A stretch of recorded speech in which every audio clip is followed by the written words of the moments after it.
Hello and welcome to another edition of Vinyl Night. I'm your A-list critic, Johnny C. Tonight's episode, put it on a list. Do do do do do. Put it on a list. Okay, enough of that. That was a little twist from the song Puttin' on the Ritz. But it's tonight's episode. Put it on a list. And we all know how lists go. You can debate the merit of what is on or what is off of it, and we all know how that goes. Uh, Although for tonight's episode, I did take my inspiration for my list of records from a book I found in the thrift store called 1000 Recordings to Hear Before You Die. Color poster included, and it was included. Extra bonus there. And this is by an author, Tom Moon, who used to be a music critic. And this is his list of 1,000 records to hear before you die. It's actually a very nice read. I got it for a quarter, by the way, so I figured I got to pick this up. I usually take a look through the books to see if I can find something like this, and lo and behold, I did. Um, and he covers a lot of genres in here. It's jazz, opera, hip hop, rock, gospel. Goodness gracious, there's world music in here, blues, all around the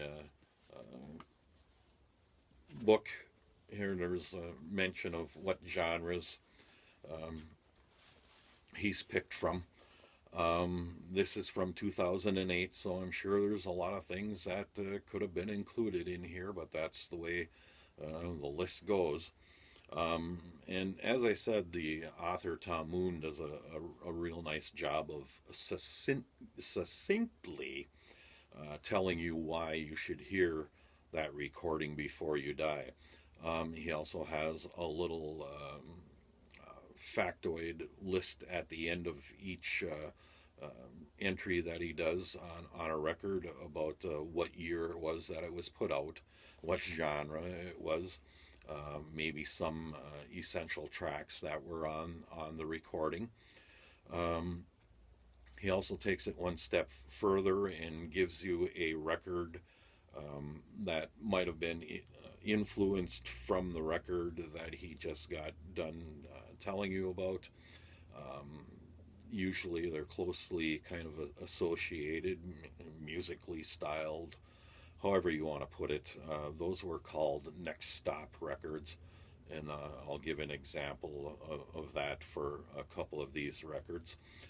He also had one called After That, which is another recording that he thinks, I guess, if you enjoy. I'll explain it when we get to it. It's a little easier doing it that way. Um, and although I don't think he necessarily listened to everything on a vinyl record, I'm sure there had to have been CDs involved, maybe some streaming, who knows where the sources were. But the idea, records are mentioned in here slightly, a little bit, but um, it's not noted that that's exactly what he listened to. But he did kind of make the point that it was to take the the whole square, well, the whole round recording, the whole record as a whole, and not the not just maybe a hit song that was on it. It was to take the whole offering that was put out and take it from there and its influence from there. Um, so this is where I got my inspiration from for these records, and here they are. I'll try and see if I remember anything else. Oh, I did forget to mention that there are some other books in this series from looking on the old World Wide Web. There's 1,000 books to read before you die, 1,000 foods to eat, 1,000 places to see, and that was from this publisher. But of course, I did find 1,001 series of books about 1,001 albums to listen to before you die, or songs to listen to before you die, or video games to play, or beers to try, or whiskeys to drink, or golf holes to play. So I didn't realize that there's a lot of people out there trying to give you advice on what you need to do before you die, but nonetheless, here it is from this book, and let's hop to it. Um, I didn't want to try and get too obvious, but of course, with my first record, I did get obvious. And as I said, these are in alphabetical order, as the book is. He didn't want to just pick on rock and do that, and he does a good job of letting you know why he picked. Did I say that already? Man, sometimes Johnny, like, I don't know. Let's just like the B section. Beatles records are in there. The D section, Dylan records are in there. I tried to avoid that, but of course I did not with my first record. On taken from the book, recordings that I have, AC/DC, Back in Black. Those of us familiar with classic rock and from that certain age, AC/DC, Back in Black. Probably no dispute on this being a recording to hear before you die, and here you have it. From the book, it offers that a next stop record to listen to would be Def Leppard, Pyromania, and I can kind of see the correlation going on there. His after that record to listen to would be Thin Lizzy, Jailbreak. So all kind of in that heavier rock vein. So you can see how you could get the records that he's inferring to listen to after the main one that he critiques. So that was kind of a nice little feature that was in the book. Alphabetical order, another one to listen to. Herb Alpert and the Tijuana Brass, Whipped Cream and Other Delights. Sure to delight any 13-year-old that that got their hands on this record in the house. And I used to really enjoy listening to this record. Maybe it was because I was a trombone player in band and kind of gravitated towards it. Is it Taste of Honey? I can't remember which Herb Alpert song was the one that was on the dating game show. But nonetheless, Herb Alpert and the Tijuana Brass. To listen to. Although, as a side note, I did run into this in the CD section, and I had to pick it up. I didn't even realize that it was out there, but it's Soul Asylum. This is a CD. Soul Asylum, Clam Dip and Other Delights. So a very nice rip-off of Whipped Cream and Other Delights. Although I don't remember the Soul Asylum guys for sure. I shouldn't even have started down that road. Clam Dip and Other Delights. Next on the list, Chet Atkins and Les Paul, Chester and Lester. And this was under the A's because I believe Chet was first listed on here, so it's Chet Atkins, so it was under the A's. So there you go, not my rule, but that is why it's there. Nice liner notes on the back. I don't believe there was any vocals going on this record. It's all instrumental. As a lot of Chet and, well, I shouldn't say a lot of their songs were that. Maybe Chet more than Les. But doing what they do best, playing their guitar off of each other. Caravan, nice version of Caravan on that record. Getting into trouble again because I'm starting to talk about things that I don't always necessarily remember. Blondie, Parallel Lines. This one, the big hit on here, Heart of Glass, of course. Once again, Tom Moon makes a good case as to why that Blondie recording is the one to listen to over some, maybe some of the other Blondie recordings. The Tijuana Brass related record was Chuck Mangione, which makes perfect sense. For Blondie here, the next one is related to it, would have been the Runaways. The Runaways. I'm kind of up in the air on that one. The female connection, I don't know. Either way, next one up, Chic, C'est Chic. Nile Rodgers, Bernard Edwards. If you're not familiar, look them up. And I can see how this would be under an influential must-hear. Le Freak, the hit on this one. I thought overall the recording, okay, but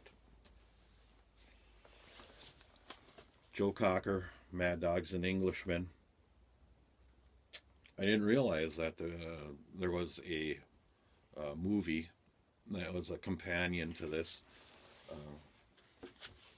interesting album.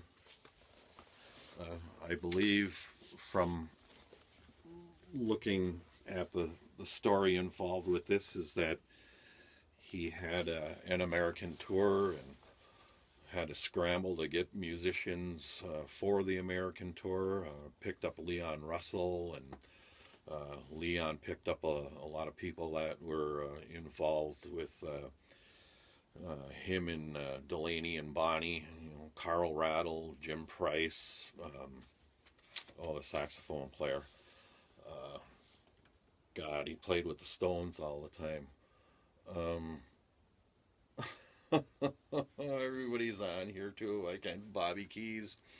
I hate when that happens, when you can't remember who's what. But he had a large amass of musicians for this. I had to look it up, and supposedly there was a lot of drugs going on, a lot of partying going on, but I guess when it came time to putting this stuff down, they put it down. Did I open up the inside to show you the inside of this one? How wild, kind of groovy that got. The letter, and I'll explain a little bit about the letter on here if I remember, in relation to another record, my last record. So that's Joe Cocker, Mad Dogs and Englishmen. Next on the list of a recording to hear before you croak, it would be Leonard Cohen. Songs of Leonard Cohen.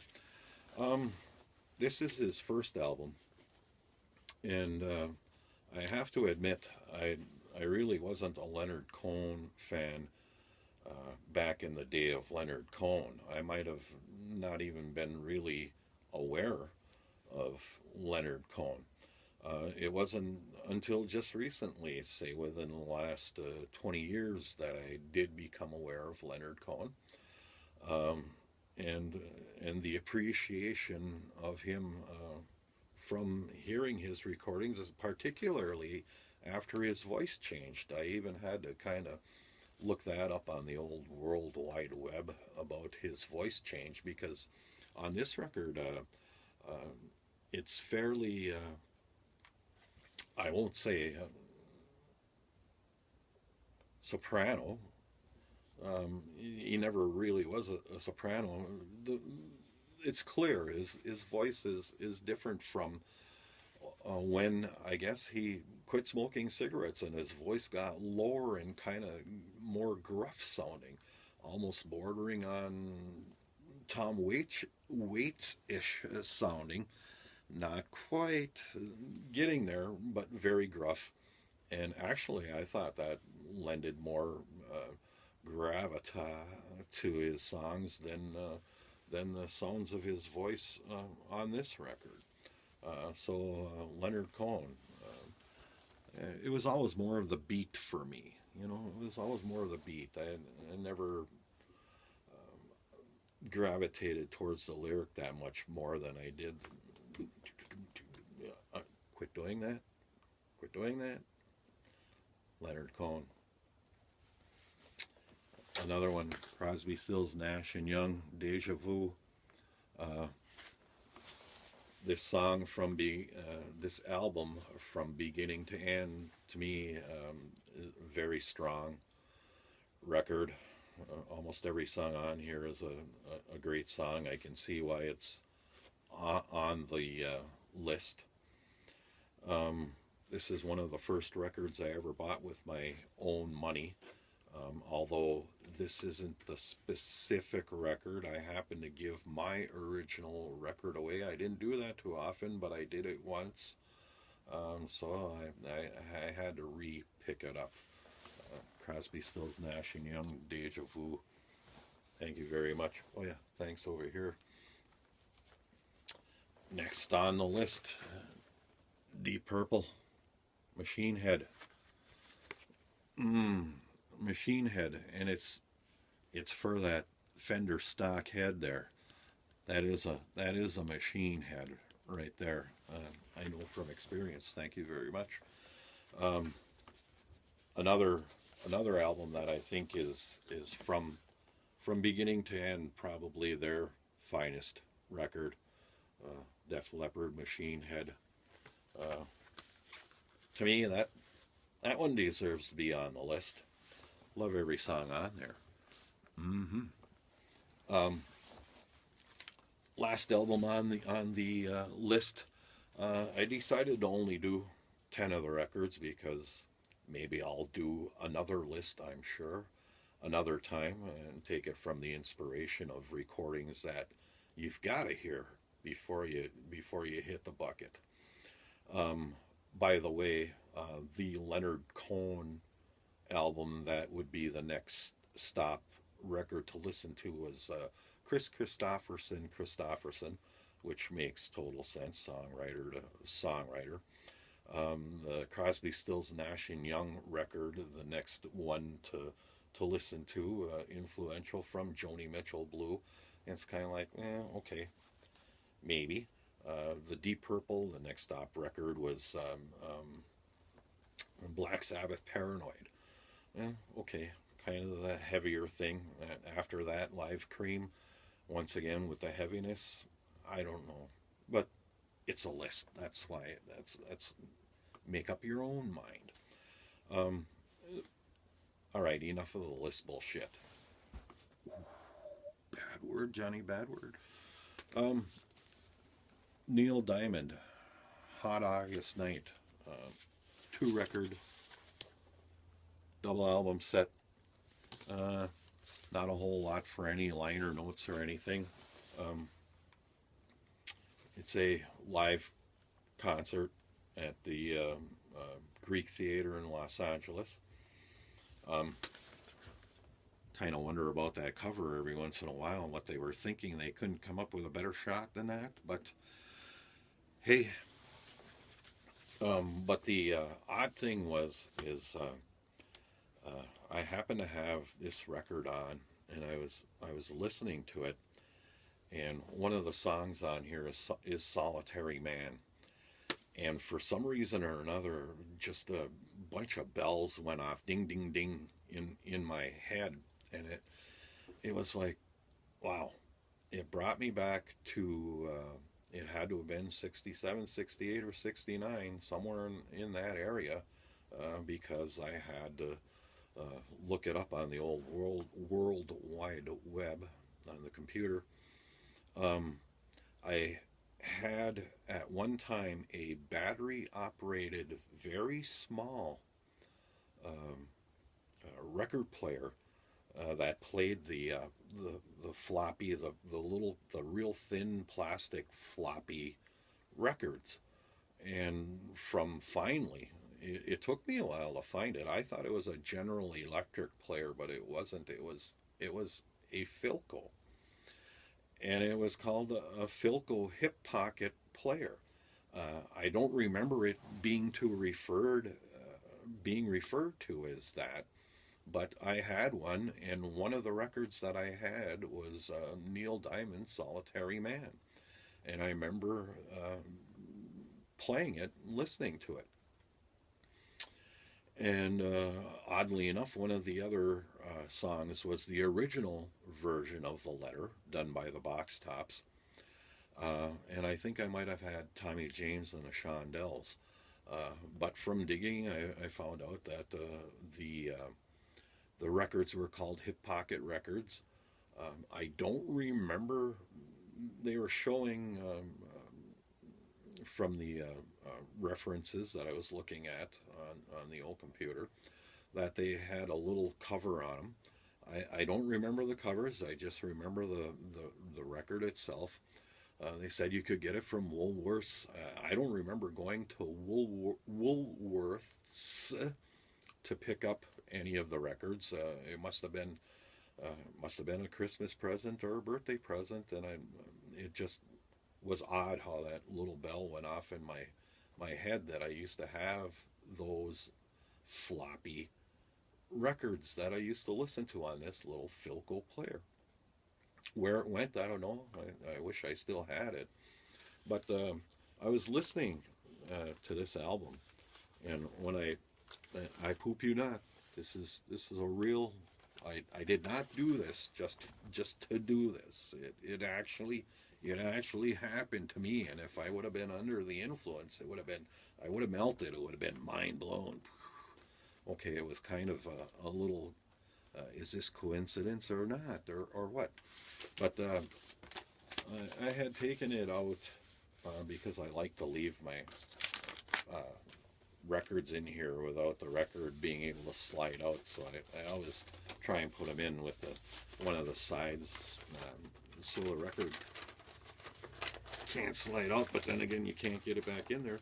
Anyway, as I was trying to get it back in there, it wasn't going back in there. So I finally, the inner sleeve there wasn't all folded up. It was like, how come you're not going in there? So I actually took a look on the inside to see if there was, something in there or what. And when I happened to, thank you very much, I poop you not, when I happened to look in there, what did I find? A floppy record. A mad look at graduation day. So this was one that came in, I would assume, Mad Magazine. There's Alfred E. Newman. It was 49 cents at the thrift store, but the weird thing is I do not remember buying this. I completely forgot that I had it. And here it is stuck inside of Neil Diamond. So the only conclusion that I can come to is, if I did buy it, I must have bought it at the same time that I bought that and stuck it in there and actually kind of forgot about it. Or else somebody else did and stuck it in there. I really don't remember picking this up. Although I'm let me get a better look at what me worry.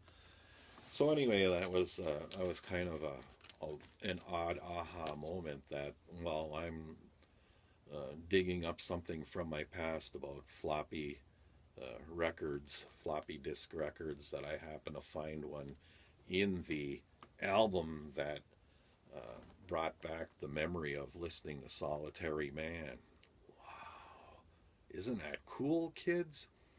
So, remember that I do have vinylnight.weebly.com, because I might put a little blogosphere mention about this very thing that happened.